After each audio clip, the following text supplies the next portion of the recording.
Hello friends. एक बहुत ही common problem जो घर में बच्चों को होती है, बड़ों को होती है, वो कॉमन प्रॉब्लम है नाक से खून का आना। इसको हमारी भाषा में या मेडिकल टर्मिनोलॉजी की भाषा में एपिस्टैक्सिस कहते हैं। एपिस्टैक्सिस माने नाक से खून आना। ये बच्चों में अलग कारण हो सकता है और बड़ों में अलग कारण हो सकता है। यूजली 40 साल से कम उम्र में अलग कारण होता है, यूजली 40 साल से ऊपर में अलग कारण होता है। ये खून नाक के अंदर आगे के हिस्से से भी आ सकता है, तो इसको एंटीरियर पार्ट ऑफ नोज कहते हैं। नाक के पिछले हिस्से से भी आ सकता है, जिसको पोस्टीरियर पार्ट ऑफ नोज कहते हैं। अब ये बच्चों में अलग कारण में मेरे कहने का अर्थ ये है कि नोज के आगे की ओर नाक के बीच की दीवार जो होती है उसको सेप्टम कहते हैं। उसमें एक लिटिल एरिया होता है जिसमें आर्टरीज का गुच्छा होता है, उसको किसेलबैक्स प्लेक्सस कहते हैं। तो वहां उसके ऊपर अगर पपड़ी जम जाती है और पपड़ी को निकालने की कोशिश होती है तो वो नसों का गुच्छा जो है वो डैमेज हो जाता है और ब्लीडिंग होने लगती है। ये बच्चों में कॉमन कारण है। वैसे ये किसी भी एज में हो सकती है। नोज इसको नोज प्रिकिंग कहते हैं, और जो पपड़ी को हटाने की कोशिश करते हैं उसको स्कैब्स कहते हैं। जैसा कि मैंने पिछली वीडियो में बताया कि स्कैब्स के मोस्ट कॉमन कारण जो होते हैं ड्राई एयर। अगर एसी में सोते हैं और ड्राई एयर होती है तो उससे स्कैब बन जाता है। दूसरा, अगर किसी को वायरल इन्फेक्शन है, किसी को एलर्जी है, बार बार छींकें आ रही हैं, तो इन सब कंडीशंस में नाक में स्कैब बन जाते हैं। स्मोकिंग से ज़्यादा से स्कैब बन जाते हैं। ये कंडीशंस जो है नाक में जब पपड़ी बन जाती है उसको निकालने की कोशिश करने पे ये ब्लीडिंग होने लगती है। तो इस तरह नाक में जो ब्लीडिंग होती है मोस्ट कॉमन कारण जो है वो नोज प्रिकिंग है, जो स्कैब को हटाने की वजह से होता है। तो ये बच्चों में भी होता है, बड़ों में भी होता है। दूसरा सबसे बड़ा कारण ये है कि चोट लगना।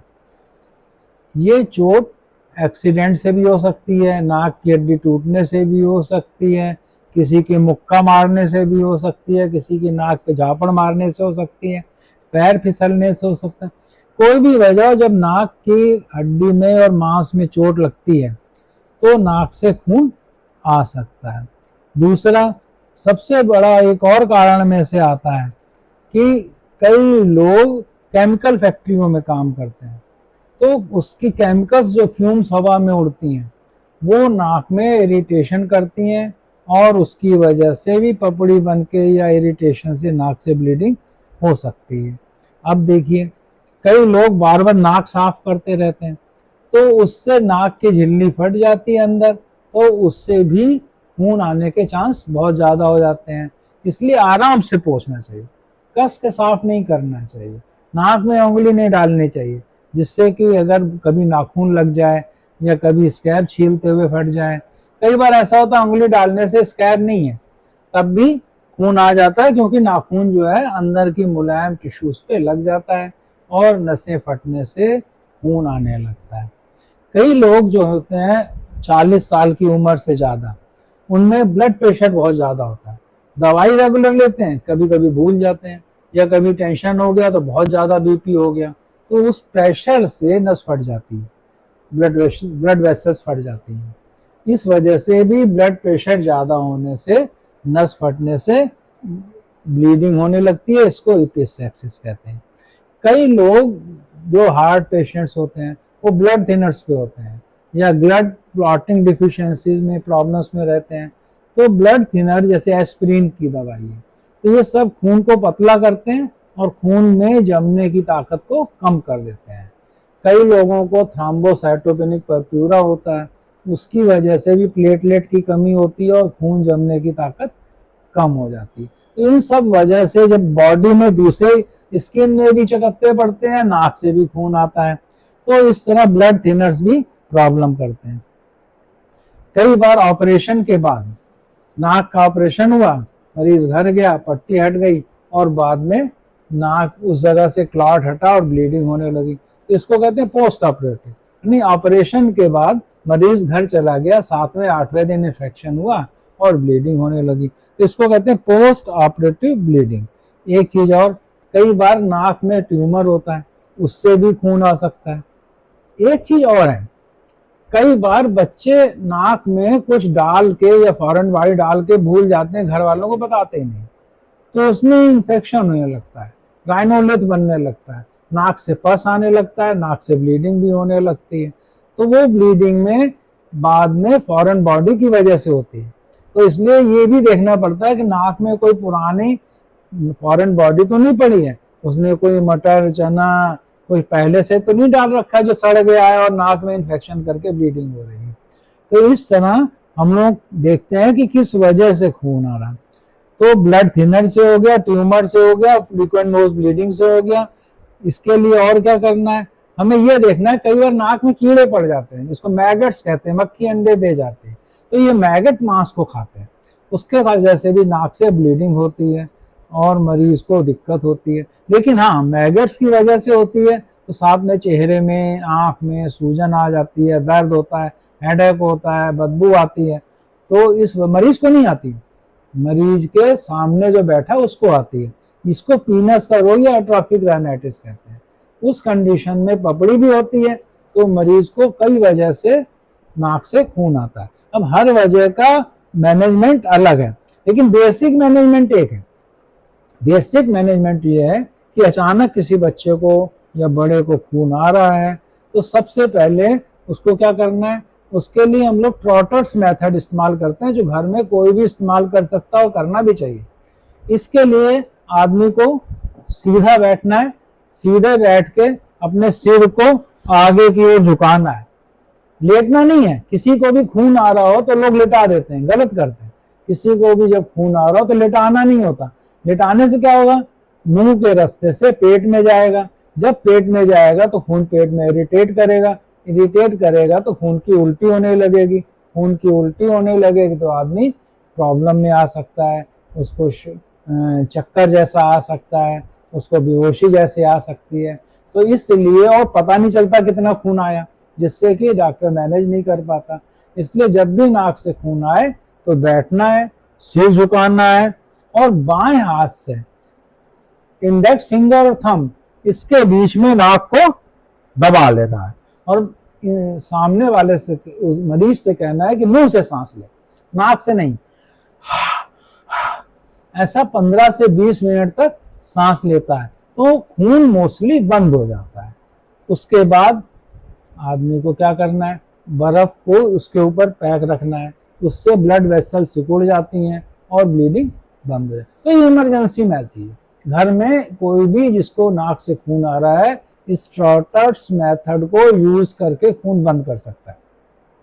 लेकिन अगर इससे बंद नहीं हुआ, 15 से 20 मिनट तक भी खून आता रहा, या मरीज के मुंह से उल्टियां हो रही हैं, या मुंह से भी खून आ रहा है, या दोनों नाक से इतने के बाद भी बंद नहीं हुआ, तो क्या करना है, तो फिर आदमी को ईएनटी सर्जन की शरण में जाना पड़ता है।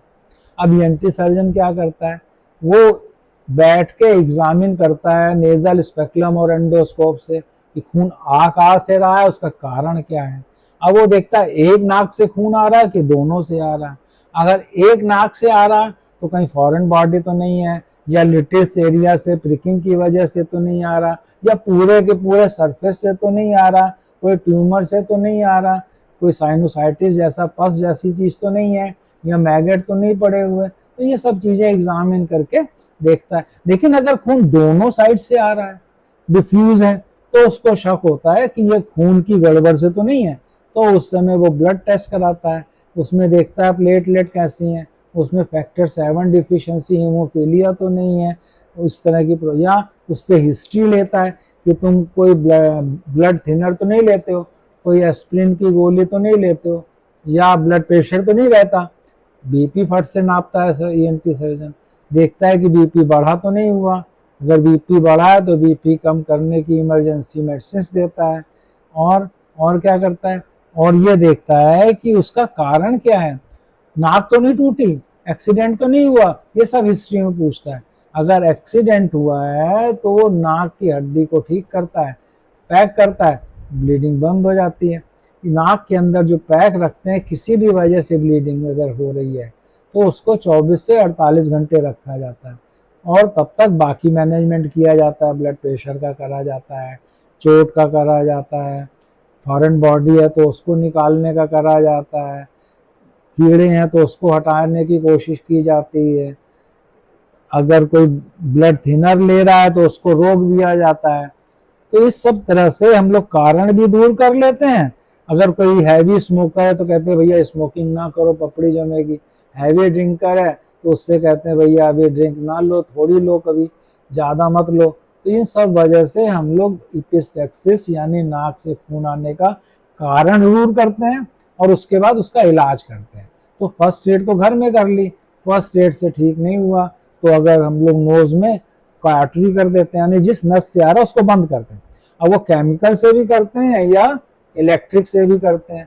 कभी भी ब्लीडिंग हो रही हो, ज़्यादा हो, अगर डॉक्टर एडमिट करने को कहे तो मना नहीं करना चाहिए, क्योंकि ये फिर बाद में प्रॉब्लमेटिक भी हो सकता है। तो अगर एडमिट करने को एंटी सर्जन समझता है तो जरूर करिए। वो एडमिट करके प्रॉपरली काज के हिसाब से, कारण के हिसाब से मैनेज करेगा, उसके बाद कॉटरी करेगा। कॉटरी लायक नहीं है, डिफ्यूज है तो पैक करेगा। वो पैक जो होता है एब्जल, मेरोसिल, कॉटन, किसी भी चीज़ से कर सकता है। इसके अलावा क्या करना है, अगर इन सब से भी बंद नहीं होता है तो फिर वो कई बार ऑपरेशन से नस को बंद करता है। और हम लोग इसके साथ साथ कुछ ऐसी दवाएं भी देते हैं जो खून को जमाती हैं, ट्रेनेक्सिक एसिड, जिससे कि खून जमता है। इस तरह हम लोग नाक के ब्लीडिंग को कंट्रोल कर लेते हैं।